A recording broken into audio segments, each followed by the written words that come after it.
আমাদের পরিচয় হয়েছে 1 বছর ধরে, মানে আমাদের ফ্রেন্ডশিপ ছিল। আমি একটা অ্যাপস এর মাধ্যমে তার সাথে আমার পরিচয় হয়, হ্যালোটেক। তো সেই অ্যাপসটায় আমি ইংলিশ শেখার জন্য অ্যাপসটা ডাউনলোড করেছিলাম, যে বাইরের কান্ট্রির ছেলে মেয়ে উভয় আছে। তো আমরা অ্যাপটা ডাউনলোড করেছি যে আমি বাইরের কান্ট্রির ছেলে মেয়ে সবাইকে পছন্দ করি, যে আমি জানতে চাই যে তারা কেমন, তাদের ব্যবহার কেমন, তারা কেমন কালচারে চলাফেরা করে। তো তখন কথোপকথন বলতে বলতে তারপর তার সাথে ফ্রেন্ডশিপ হওয়ার, তারপর সে আমাকে মেসেঞ্জারে নক দেয়, দেওয়ার পরে কথাবার্তা চলে আমাদের, তারপরে রিলেশনশিপ হয়। তারপরে সে মানে বললো যে আমি বাংলাদেশে আসবো, তুমি কি আমি আসতেছি, তুমি আমাকে নিয়ে আসতে পারবে, তুমি কি চাও আমি বাংলাদেশে আসি? আমি বলি কি তুমি আসো, আমি তো এখনো ট্রাস্ট করতে পারছি না, তুমি বাংলাদেশে আসবে, তুমি আসো তারপরে আমি是来自中国江苏的，再等一下，我去。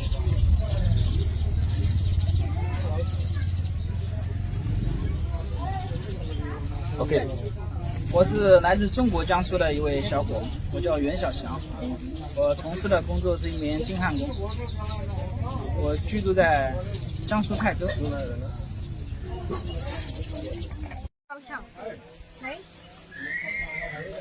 আর সে এসেছে জিয়াংশু শহর থেকে, মানে সিটি, আর সে হলো চাইনিজ। জিয়াংশু শহর থেকে এসেছে। তার মায়ের নাম হলো লিউ ফেংহু, আর তার বাবার নাম হলো ইয়ান শিক, রাইট? মিতো, পাপা মিতো।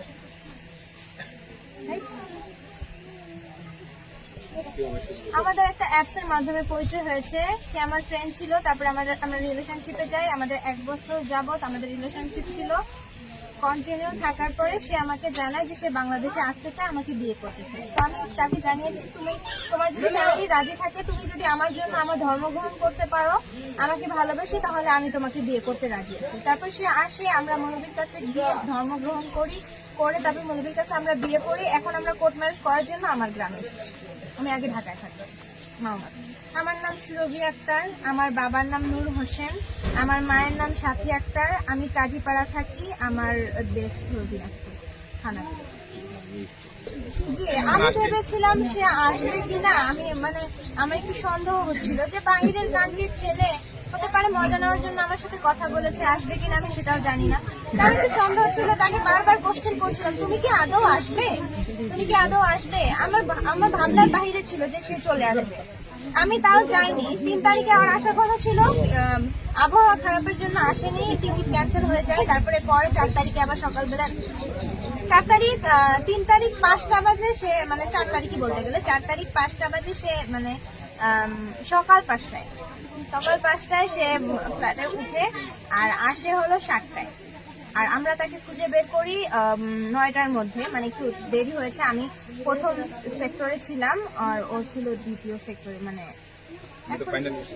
আমি তো অনেক এক্সাইটেড ছিলাম যে সে আদৌ আসবে কিনা। আমার এখন অনেক খুশি লাগতেছে, কারণ সেটা এখন আমার হাজব্যান্ড, আমি আমার ভালোবাসার মানুষকে পেয়েছি।